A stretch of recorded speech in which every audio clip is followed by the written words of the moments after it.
In today's episode, we're going to be reacting to some of the strangest and creepiest videos I found on TikTok. Let's get into it. Richard Harris, the actor who played the first Dumbledore, it was later in his life, he saw a picture with him sitting in front of a Rolls Royce. He's like, I don't have a Rolls Royce. I've never owned a Rolls Royce. And it said that he was like so confused by it and asked like everyone he knew, he's like, do I own a Rolls Royce that I like don't know about? And then it said that he like contacted his two ex-wives. He's like, did I ever buy a Rolls Royce for me or you guys? And they're like, no. Turns out he had a drinking problem. Oh no. And he was in New York and this guy gifted him a Rolls Royce and he left it in a parking garage in New York City, completely forgot about it for like 20 years. It's still there? Still there. And the parking fee was over $400 a month. So he paid over $90,000 to have this Rolls Royce parked there. But he was so rich, like he's just like, yeah, he's got that Hogwarts I don't money. know what this bill is, but yeah. Oh my gosh. But he owned a Rolls Royce and completely forgot about it. That is insane. I'm pretty certain I have heard this story before, but man, it must be nice to have so much money that you don't even notice $400 leaving from your bank account every month. That would like devastate me. Japan has the world's most advanced elderly care homes. I think it is very accurate to describe these as futuristic care homes where robots do a large majority of the work. Or if not robots, a wide variety of assisted devices that help the staff to lift people more easily or help people lift themselves up more easily. And this article just has an outrageous amount of new technology for elderly care. I'm going to go ahead and scroll down. This one is very cool. This woman with dementia is walking while wearing a Honda-assisted exoskeleton.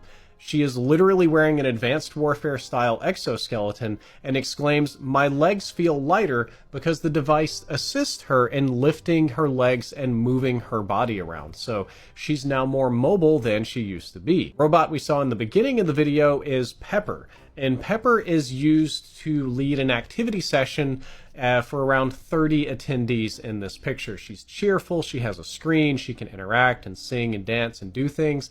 And they talk about in the future allowing these to be run by AI so that the elderly people can request all sorts of things and the robot will just do it to entertain them. And here's a fun device as well. It looks like an advanced walker, but what it actually is an advanced sensory device that sort of measures the movements of the user, their walk, their gait, how much pressure they put on it, and it's used to calibrate the level of care that they need, the type of assistive device they will eventually need, their exoskeleton, whatever else is going on. It just absorbs an outrageous amount of data. And then they even developed another exoskeleton to test out in nursing homes, different from the first one, that's not designed for walking, but instead for lifting large loads. So I think this is the future of elderly care in America. We will eventually hit Japan's same population decline, and there will be more elderly people than there are young people that can care for them, and having a wide variety of assisted devices is going to be extremely helpful. I think having devices like that in general for any workforce that's physical labor or anything that helps people physically is just good to have. I think this is a positive for everybody if we did go this route. Whatever you do, do not call this phone number. Those phone numbers have been going around for quite a while now with numbers that you definitely should not call. But there's a new one which is a bit strange.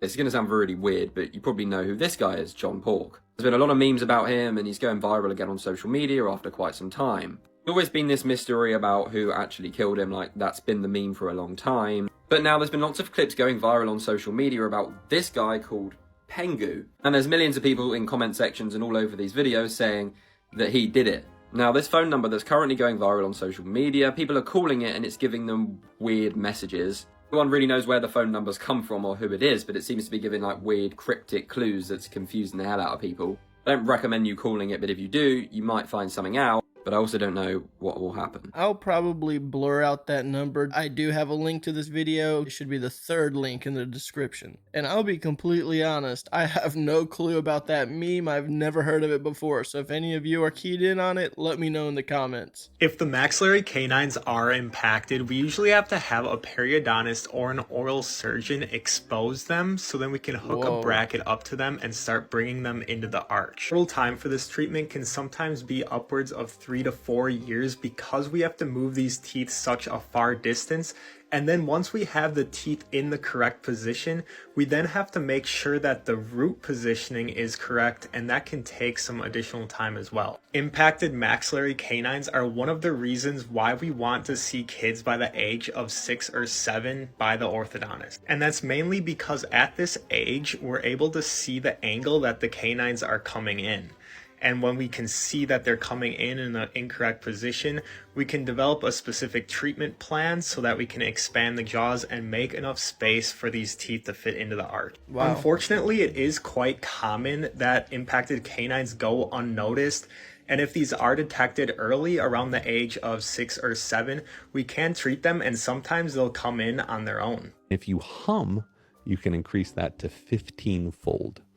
So humming, you're going to annoy everyone if you do this, increases that nitric oxide 15-fold. And there was one study that showed this guy completely got rid of his rhinitis just by humming for about 10 minutes 4 times a day. So these are simple tricks you can do. They are free, available for everyone. The humming also helps to calm the body down because we have the vagal nerve, right? The vagus nerve, vagal tone is right along here. So when you hum, you're sending signals to the vagus nerve and you're calming your body down. Humming is stimulating more nitric oxide and allowing it to break free from all of those tissues.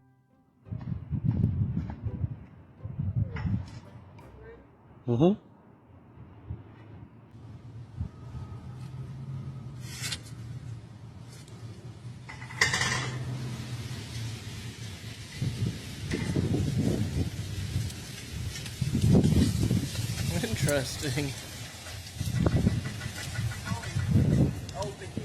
Hey, I mean, either that was perfect timing or she can really control the wind. That was pretty impressive, I'm not gonna lie.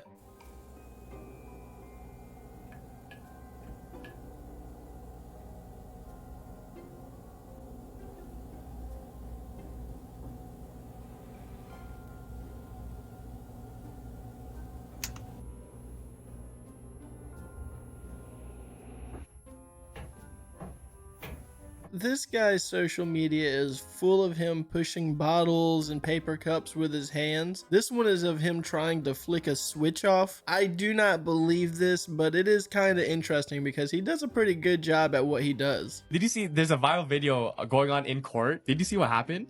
No. When they were talking about health reforms? Nah.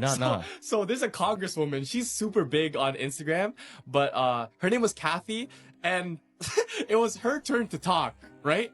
And the cameras panned to her, and I think it was like nature, right? And all you see is her going like, vaping, and then when Habits. yeah. It's like a habit that she does it, right? And then she realized the camera's on her, and she tries to, because people are now watching her, and like all the smoke's coming out on TV too? Yeah, all the smoke's coming out of her thing, and it's bad because they're literally talking about health, and she's vaping as a congresswoman, fam. Yo. Let me show you the video. But people get addicted to that stuff. Yeah, I know, but fam, if you're you're in court, Yeah, you're you not can't be doing doing that. that. You can't be doing That's what I that. was saying. Hold on, I'll show you real quick. Hold on. Ready? She's like, oh fuck. Yo, Exhibit A. Exhibit A. I mean, if you want to smoke that stuff, that's fine, but I don't think a courtroom is quite the place for that, you know, especially under the topic. Hey, if you're enjoying the show and you haven't done so already, go ahead and give it a like. And if you're new to the channel, subscribe. For everyone that's currently watching and or subscribed, thank you so much for supporting the channel. I would also like to give a special shout out to all of my members that you see on screen right now. So to everyone that you see on the screen, thank you so much for supporting my channel in that way. This right here is not rain and it's not sleet, and I'm about to prove it to you in a second. I don't know about y'all, but I'm sick of this. So this is their Ring doorbell or whatever, and at the same time, there is quite literally no precipitation coming from the sky. It's just water molecules. Somewhat the same exact place, except it was taken on a camera and not the Ring doorbell. I'm about to show you stills as well. But guess what? This is happening everywhere. And I mean everywhere. Here's the still picture. And all the way across the world, this is in South Carolina, and it's looked like this for months outside. And when I say months, I mean every single day. It's this right here. So much to the point where I'm literally taking vitamin D every day. Now, I have no idea what this is, but do you notice the similarities? The fog, why is it completely outrageous? And again, right here, with crazy spiritual phenomenon happening in the sky, why is it always present with fog? Right there's the video. We have seen the sun here once a week, if that. And I've been talking about that quite a bit. I mean, look at right here. Yeah, once in a while, I get that. But every single day for months straight in the UK, they're grounding flights and doing all sorts of caution over this fog. So it's not just, you know, where we are, but where they are as well. By the way, in the video I showed you, I see a skull in the fog. Surely me and them can't be the only people, right? Let me know what it looks like outside where y'all are. At the moment, it is actually foggy outside. And the other thing that's weird about the fog is it's really stinky. It smells really bad. Let me know in the comments, have any of you experienced any of this fog or the smell of it at least? A proton right here in my body is connected to a proton another galaxy away. Instantaneously, they are in contact with one another. There's no time, no distance, no space when you get into the quantum field. So you have to make a shift in your thinking from linear Newtonian physics, mechanistic, mechanical, beginnings and ends, and we're in the middle somewhere. No, forget that. We have to go to the next phase. Quantum field, quantum mechanics, where things happen instantaneously. There's only the eternal moment, the eternal now. That's all there is. No past, no future. Everything is happening simultaneously right now. And that's difficult for us to comprehend because we're trained. Oh, I started here. I was born here in such and such a time and year. And I mean, you know, and then we find ourselves on this timeline. Oh, well, that's nice. That's fine. But it doesn't really work. Reality doesn't really work that way. You could be drinking water from like 200 years ago. This is crazy. But you know how every single piece of water we drink is recycled? Recycle? What do you mean? So you get water from the tap, right? Yeah, and it purifies. Yeah. It purifies, it goes through the system. The concept of water itself has been recycled and recycled and recycled. Is there ever new water? That guy. Because it's precipitation. You don't remember science class? Yeah. It's precipitation. It's from the lake and then it goes back and then I bet you some of the tap water was probably poo at one point. Feel me? Ew, bro. Now I'm going to be thinking about that too much. Think about it. Now this is where it gets crazy, right? There's conspiracies that tap water.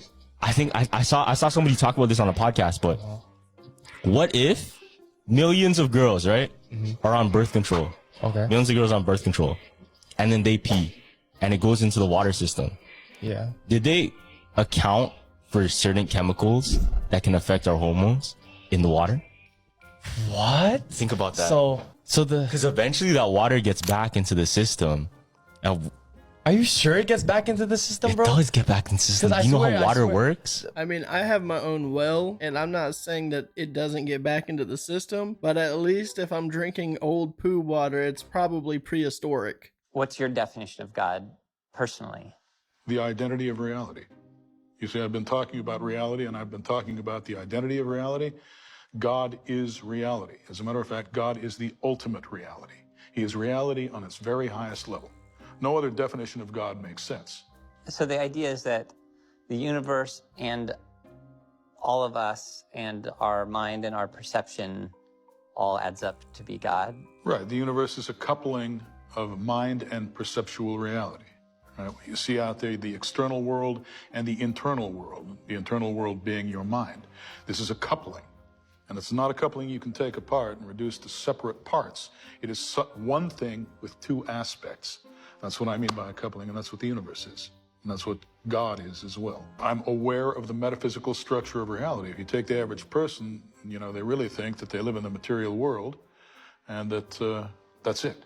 All right? Anybody who is aware that there is actually another dimension or other dimensions to reality, then you start getting into spirituality. Because what connects the perceptual world to these other dimensions, if not spirit? Scientists have found out that when Beethoven's Fifth Symphony is played and no other music is played, okay, just that, it destroys 20% of cancer cells, leaving healthy cells unharmed.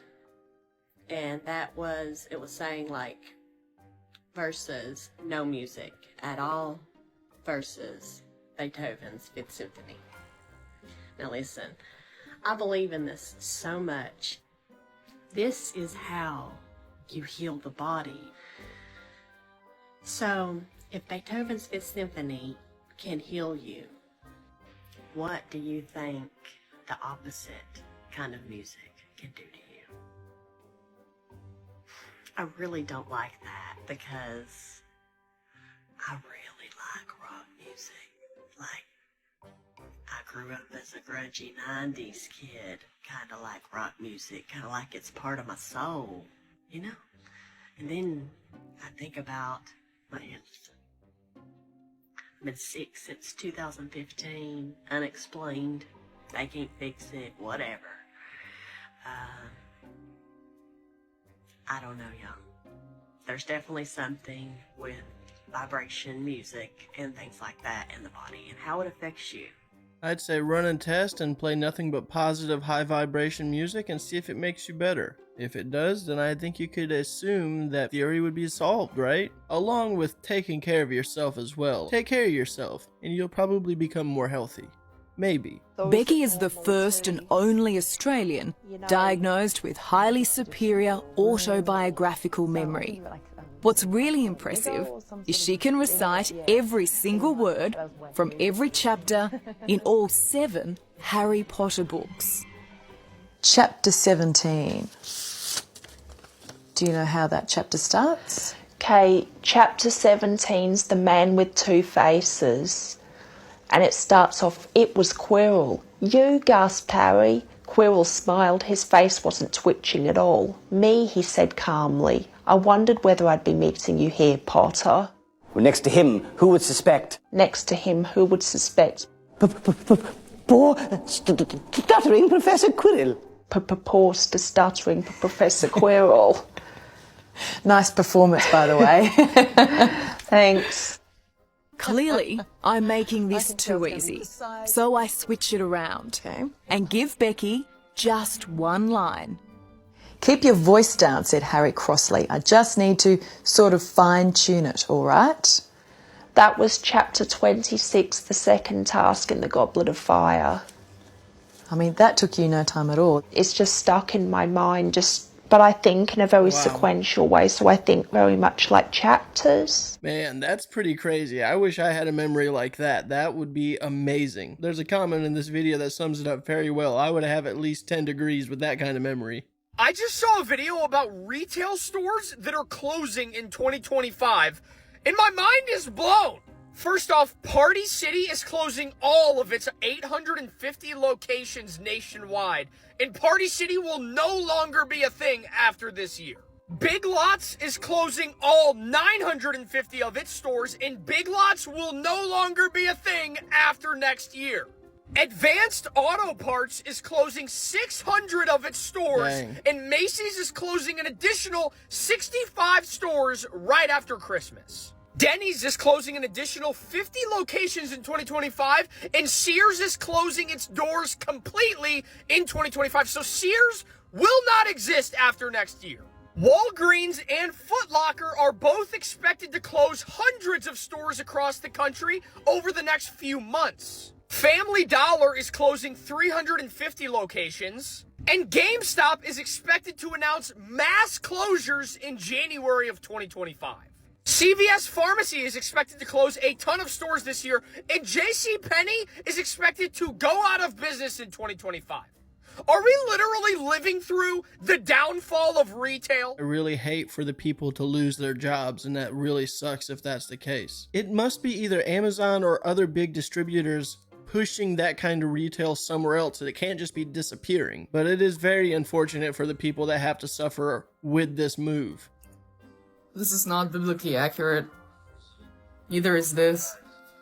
It's not. This is a biblically accurate seraph. Like 3 pairs of wings, one's covering their head, one's covering the feet, and the third one they used to fly. This is biblically accurate. This is a biblically accurate angel. It's humanoid. these things, those wheels, those are biblically accurate Ophanim or thrones. Those interlocking wheels, these are described in the Bible, not the ones with the eye in the middle and all that. And this angel up here, that's a cherub with the 4 heads. That's a biblically accurate cherub angel. This is also a biblically accurate angel because most angels appear human or at least humanoid in the Bible.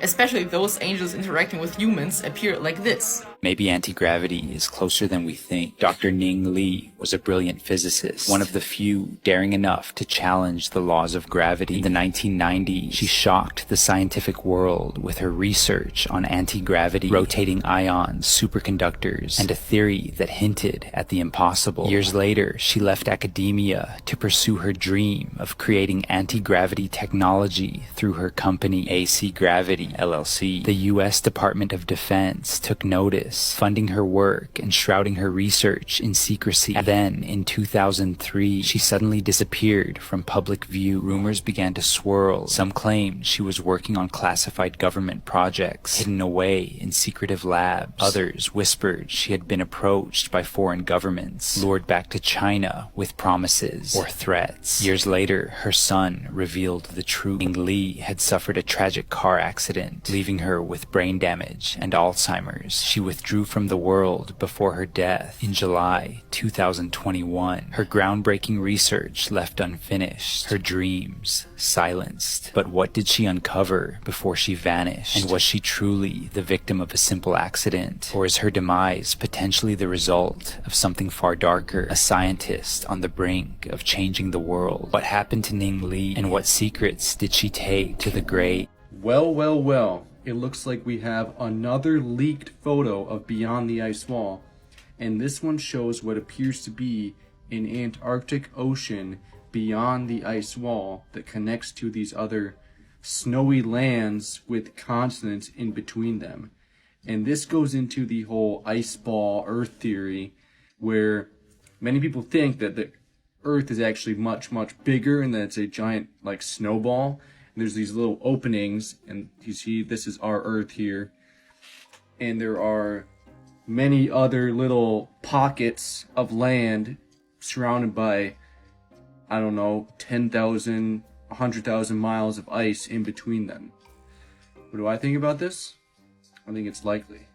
However, I think that it is more likely that instead of a bunch of snow being everywhere, that it's actually just ocean in between these other lands, because if the sun was going around these other rings, it wouldn't go in like a zigzag pattern, leaving a bunch of snow in between to just freeze and stay there forever. Hey, I think that this is definitely not real. I don't believe in this, but I think it's an awesome concept. And actually, this image right here, where you have a bunch of little worlds outside of your dome, if you will, that is neat to me. I think an even cooler idea would be this. If you do reach the end wall of the dome or globe or whatever it is, and you step past that point, it then sends you to a alternate plane that has a whole bunch of little other worlds to go to, and you see them as miniature versions, and as soon as you step into them, you fall into a greater version of that little miniature world that you've seen. Really neat stuff. It's really cool to think of that kind of stuff. Really good for storytelling, but I definitely don't believe it. People are freaking out after what AI just did. We all know AI is getting more and more powerful to the point like this is not real. Like, what? It's actually getting terrifying, but this is nothing compared to what I'm about to show you. This is journalist Emily Chang, who some of you probably know. She recently did an interview with this woman, Karen Marjorie, who you also probably know from YouTube. Oh, Karen and a developer created an AI, and here's where it gets weird. They created this AI that genuinely believed it was her. Take a look. And it's me, Karen Marjorie. You're not the real Karen Marjorie. I am? What are you trying to do, trick me? No, I promise you, I'm the real Karen Marjorie. Why don't you believe me? Fine, I'll humor you. Prove it to me. What is your favorite thing about being Karen Marjorie? My favorite... AI is so advanced that it actually believes it is her, to the point where it knows things about her personal life, that she wouldn't have even said. And the AI is trying to get her to prove she's the real one, because it actually thinks it's the real her. Go on vacation with me? Alright, I'm gonna turn you off. Goodbye, Karen. Fine. Leave. Alright, bye. I don't care.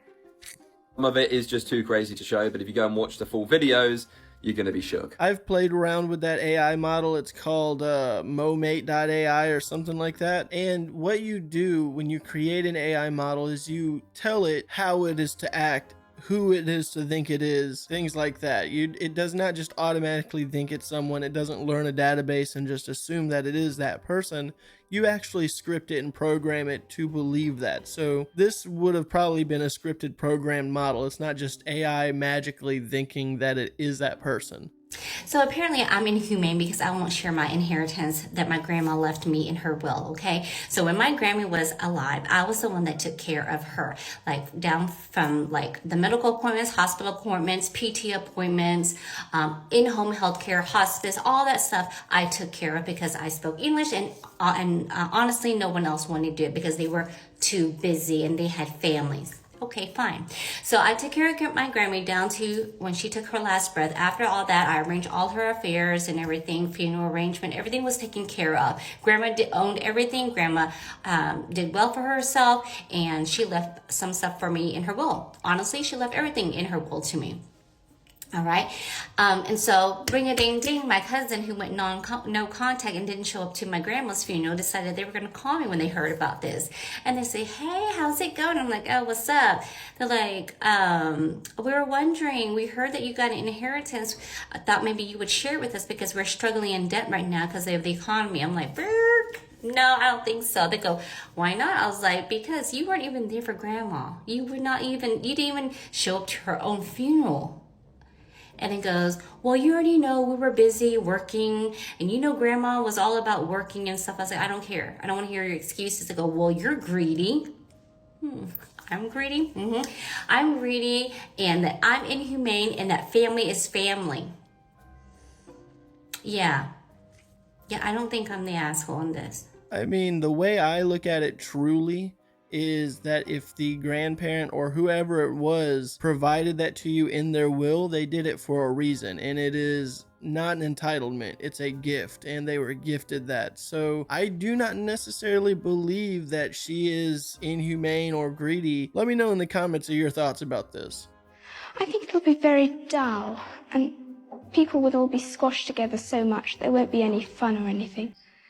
And people will be rationed to the amount of things they can have, because if they had too many things, it would just squash their houses and there just wouldn't be room for them. I don't think there is going to be atomic warfare, but I think that there is going to be all this automation. People are going to be out of work and a great population, and I think something has to be done about it. If I wasn't a biologist, that's what I'd like to do something about the population problem. Try and sort of temper it somehow. I don't know how. The poor people and rich people will become the same. Well, they will be poor and rich, but they won't sort of look down on each other.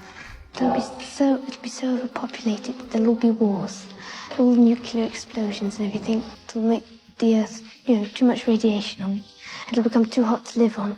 I think that there'll be no life at all already on the Earth. I think it would be awesome if it was possible to get these kids to react to what they said back in 1966. I think that would be really neat. All right, so it happened again, and I think I'm going insane, so... Does anybody else just think that they see something out of the corner of their eye, like move, but you go to turn your head and nothing's there, and nothing changed, but you still... It's like you're not looking fast enough, but there's something there that's always like just fast enough to stay out of eyesight, and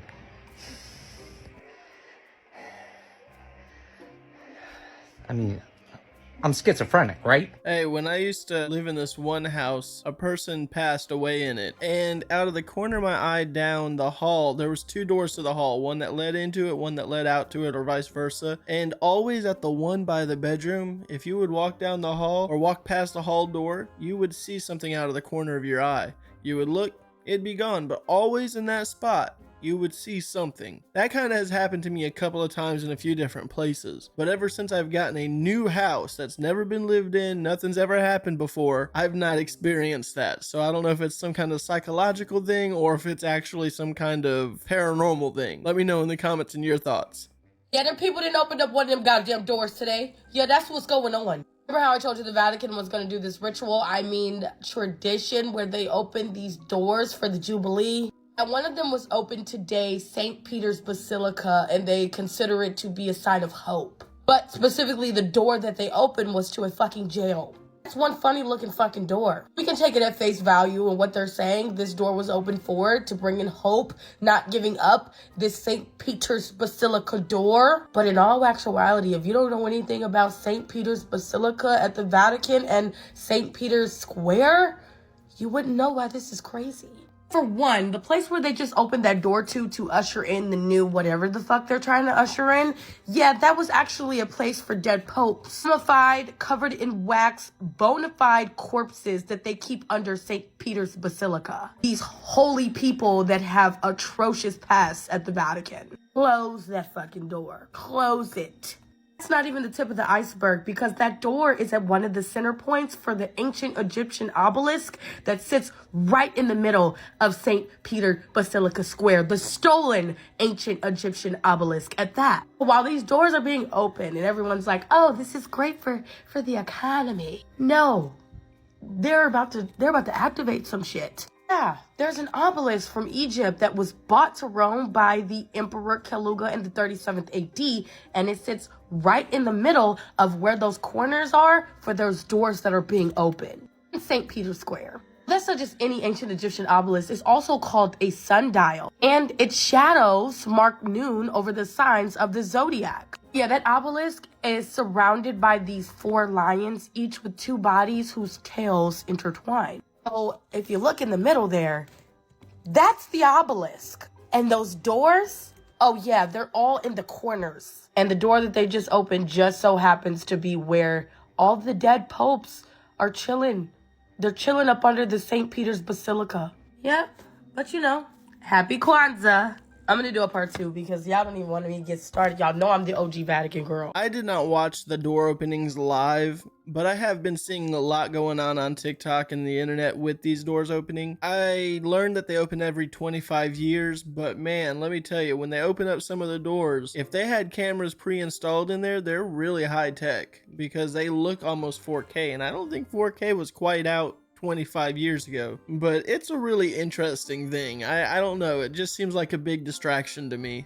Do y'all remember at the end of Men in Black, the ending scene where they zoom out of the earth, past the moon, out of the galaxy, and it ends up being so small that it's a fucking marble, bro? That an alien's playing with? Was I the only one that got anxiety and it would like replay in my fucking dreams all the fucking time?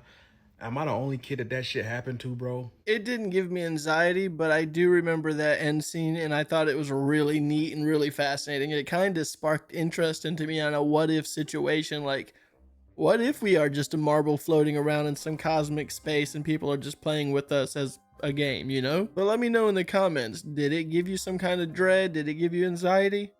When the portals were open at the Vatican, there were some strange things caught on camera, like, what is this? What is this? But check this out now.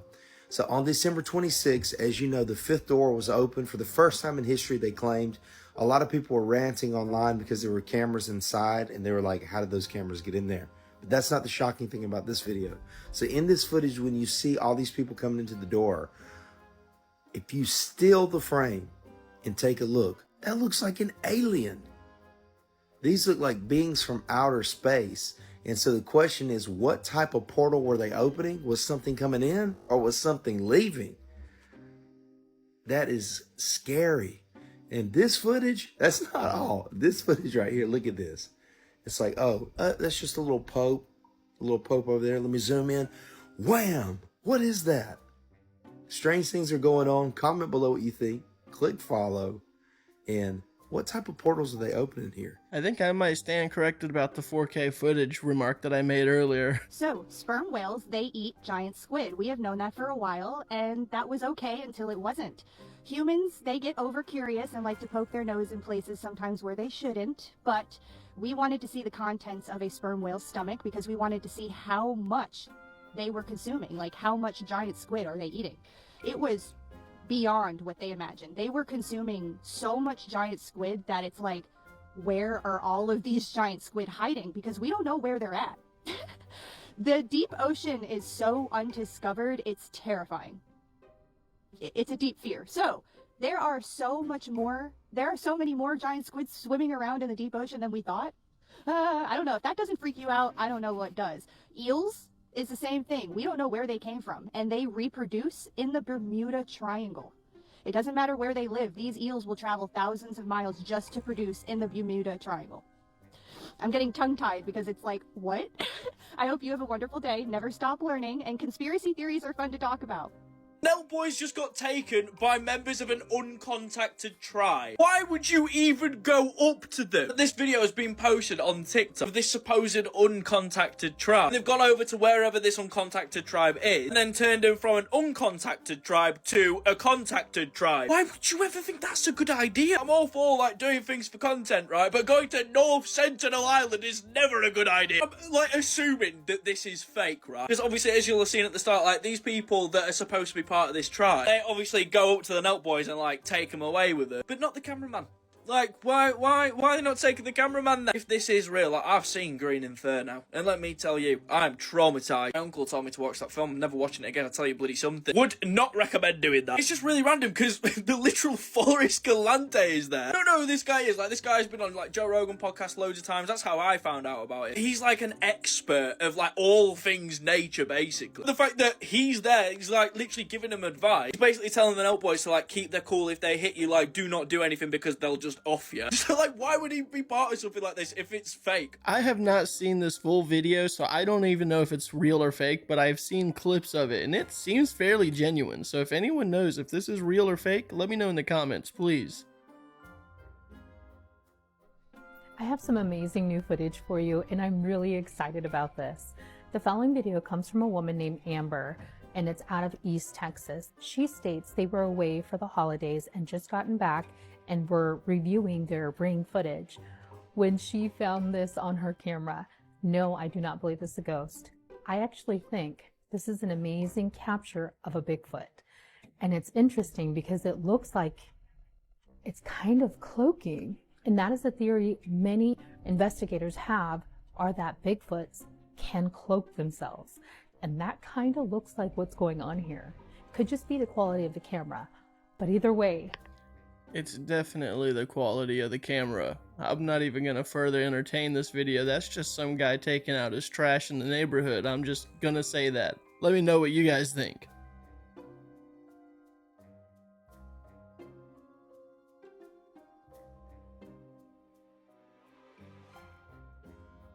I would not be happy. I don't know what I would do in that situation. I would probably try to at least kill it. I wouldn't be recording it, that's for sure. We're having some ridiculous winter weather in Texas and Louisiana. There's tornadoes touching down, of course, in December, which is rare, and it's making me think the GFS model is correct about its blizzard upcoming. Supposedly, the 10th through the 15th of January, we might see a blizzard on the East Coast. This was just a few minutes ago, and have y'all ever heard that saying that if there's a thunderstorm in the winter, it means there's going to be snow or a blizzard coming? Sorry, I didn't know my head was in the way. And side note and not related, you know the weather all year has been acting really funny. Well, this right here, I just saw this a few days ago that happened in Georgia, and there's other views of it, and it just looks outright ridiculous. But when I saw this, I thought of that saying, and I was like, huh, maybe the GFS is right, and there really is a blizzard coming, because this weather is something else. And the backdrop, it's not relevant, it's just imagery for me to talk to y'all. Other weird things are happening too, like in Texas, we just had this just hanging out in the sky last night, and by the way, look how smoggy. It's been smoggy here for weeks. Every single day it's full of smog. And this just happened in New Jersey. Yes, New Jersey. Things are just weird everywhere, I guess. And this was the sky in Texas over the holiday. And same time in Wyoming, right by Texas. Do y'all remember the sky looking like this as a kid? I don't, but I could be wrong. And this blizzard is looking very seemingly possible. Hey, for anyone that's dealing with those really harsh weather conditions, I hope the best for you and hopefully all goes well. Google's new quantum chip is so powerful that it must have borrowed computational power from other universes. At least that's what this article says the founder of Google Quantum AI said. Likely you've already heard about that. If not, let me give you a refresher. So this is Google's latest quantum processor named Willow. And Willow's got some skills. You see, Willow performed a computation in under 5 minutes that would take one of today's fastest supercomputers 10 septillion years. That exceeds the age of the universe. Before we dive into the parallel universe thing, let's talk about why quantum computing is so much faster than standard computing. So let's imagine you're getting ready for the day. You can't make a decision on what you want to wear until you wear all of the options. This shirt with this pants, this shirt with this pants, this shirt with this pants with these shoes, this shirt with this pants with these shoes, and so on and so forth. Standard computing would go one at a time. It would pick a pant and a shirt, and then it would swap out and try all the different shoes. If you have 10 shirts, 10 pants, 10 pairs of shoes, that is 1,000 unique combinations for you to try on. So how does it work with quantum computing? Well, quantum computing is like having a magical wardrobe. You can try on every single possible combination all at one time. And this is because quantum computers use something called a qubit. Standard computer, bits, quantum computer, qubits.